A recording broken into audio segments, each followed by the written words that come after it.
Hey, what's going on everybody? Commander Crane here, and we are back with another Pioneer deck tech. So today we're going to be talking about Gruul, Zirda, Aggro, and Pioneer. I'm very excited to bring the list to you. As always, at the end of the video, let me know in the comment section below, is there any specific cards that I missed? What do you like about the list? What do you hate? Just let me know. And as always, if there's any suggestions that you have for an upcoming video, feel free to let me know down there below as well. So, alright, so Gruul, Zirda, Aggro. So it's not too often, especially on the channel here, that I typically use a companion. It doesn't happen very often just because, again, the decks that we typically build on the channel here just don't really fit what most of the companions bring to the table. But, you know, got to thinking, I'm like, what companion could I actually build a deck around that we don't have to change the entire list? And that is Zirda. It's a very unique companion. You don't really see it a lot in Pioneer or Modern. I know in Legacy you sometimes see it because it goes infinite with Grim Monolith, but overall you don't really see it very often. So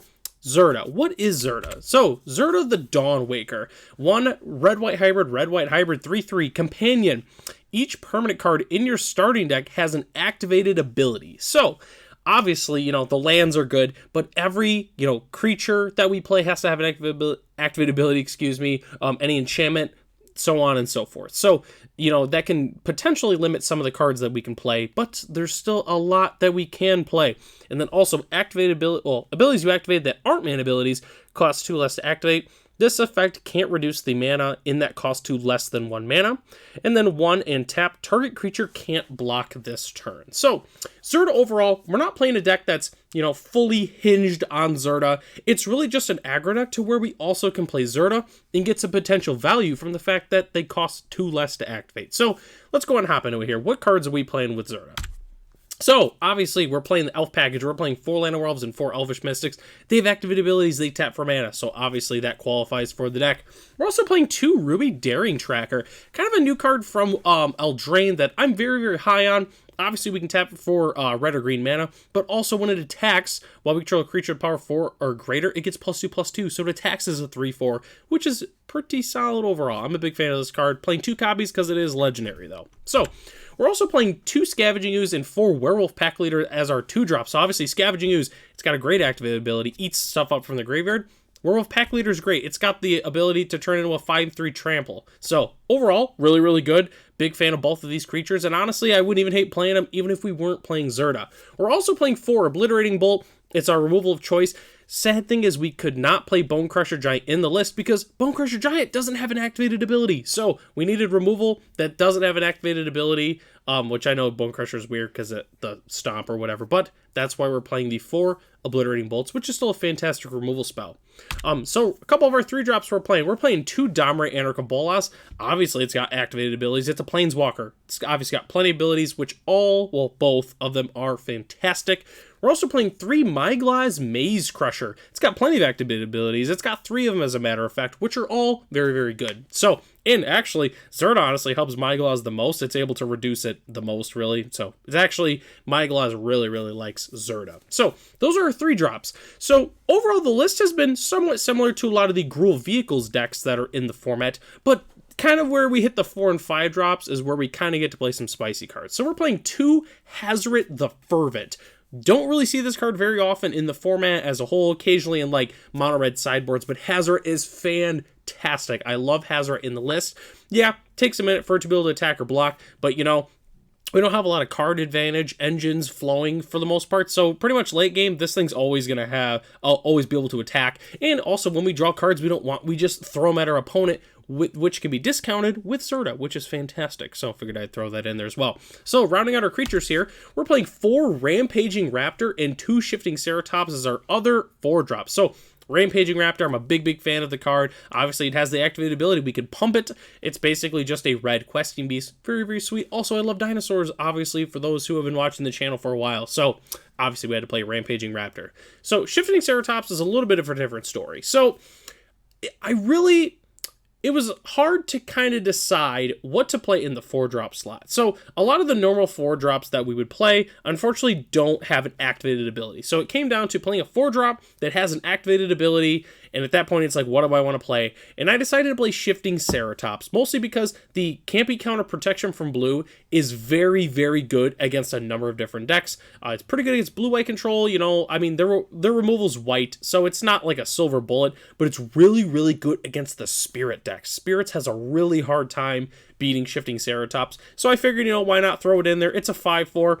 I pretty much call it the green Stormbreath Dragon, essentially, just because of the similarity, you know, with the protection, which, speaking of the green Stormbreath Dragon, we're also playing 4 Stormbreath Dragon. There's a couple different 5-drops I could have played in this slot, but I ultimately decided to play Stormbreath Dragon because, once again, the protection from white is very, very relevant against a number of different decks. It's great against spirits. It's great against mono-white humans. Great against blue-white control because, obviously, most of the removal's white. So we're just playing some cards that are automatically really good against a number of decks that we're going to be playing against in the format. And, obviously, you know, Shifting Ceratops can't take advantage of Zirda, but Stormbreath Dragon definitely can. That Monstrosity 3, you know, instead of 7 mana, making it 5 mana can be pretty huge overall. So that is our entire main deck, except for the lands, which we're going to hop into here. We're playing 4 Stomping Ground, 4 Copperline, 3 Carplusion Forest, obviously pretty standard, you know, dual land base for Pioneer. We're also playing 4 Crackcrone Pathways, 1 Boseiju, 1 Sakanzan. Obviously, you know, we're going to play the channel lands. They're pretty much free. Why wouldn't we play them?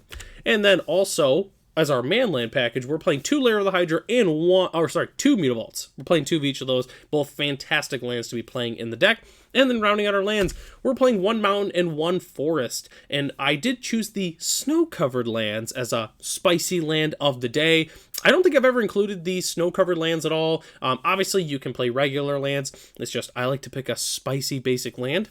And I decided to pick the original snow-covered lands, which I love the art on the mountain especially. I used to have a whole bunch of these mountains back in the day.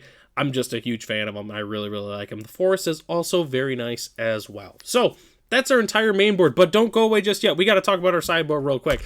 Sideboarding guide here. So obviously kind of give some pointers on what we're playing. And then as always, if you want to check out what I'm playing in my sideboard, the deck list is in the description below if you'd like to check it out for yourself. So all right, sideboarding, Graveyard Hate. We need some Graveyard Hate, which our best one is Tormod's Crypt. That is our best one. We're also playing the Scavenging Oozes in the main board as well. So we already do have a little bit of Graveyard Hate, but we're also pplaying some extra removal in the sideboard. Primarily Rending Volley is kind of my main one. I'm also playing the new Witch Stalker's Frenzy, which is 3 in a red.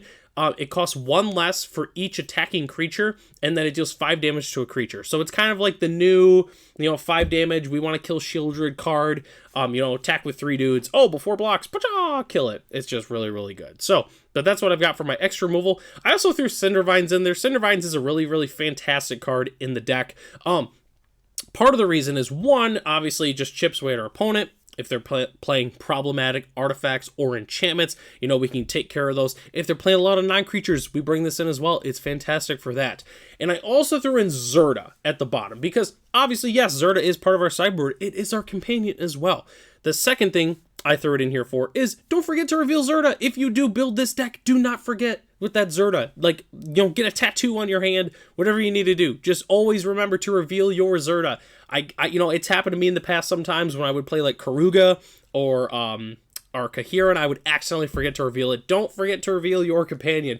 And the other thing is, whatever you play in your sideboard, just remember, Zirda is the companion. So if you put a permanent in your sideboard, it has to have an activated ability. So, Klothys is a fantastic card. Rampaging Ferocidon, fantastic magic card. Gravedigger's Cage, also really good. They don't have activated abilities. So just make sure that whatever you put in your sideboard, if it's a permanent, it has to have an activated ability. Just don't forget that. It's very, very important. If you want, instead of Rampaging Ferocidon, maybe just play Roiling Vortex instead, that kind of thing. So just had to throw that in there. Just don't forget about Zirda, especially if you reveal it. If you really want to play Klothys, though, you can bring him in and then, you can put the Zirda on the main board if you want to. But just remember, don't forget about Zirda as the companion. So, all right, that is the entire deck. I'd like to thank everybody for watching this video. This was a super fun deck to build. I'm planning on playing this actually at F&M this week, so I'm very excited to play the list. Although I'm playing a couple spicy cards as opposed to the shifting Ceratops. So I'm not going to reveal what that is, but if you'd like to check it out for yourself, we do paper magic on the channel. On screen now should be, I'm just going to pick a random video that I really liked from our last FNM that we did. Feel free to check that out on screen. And as always, let me know in the comment section below, what do you like about the list? What do you hate? What would you change? And if you have any suggestions, just let me know in the comment section below. So I'm Commander Crane. Thanks for watching, and I'll catch you in the next one.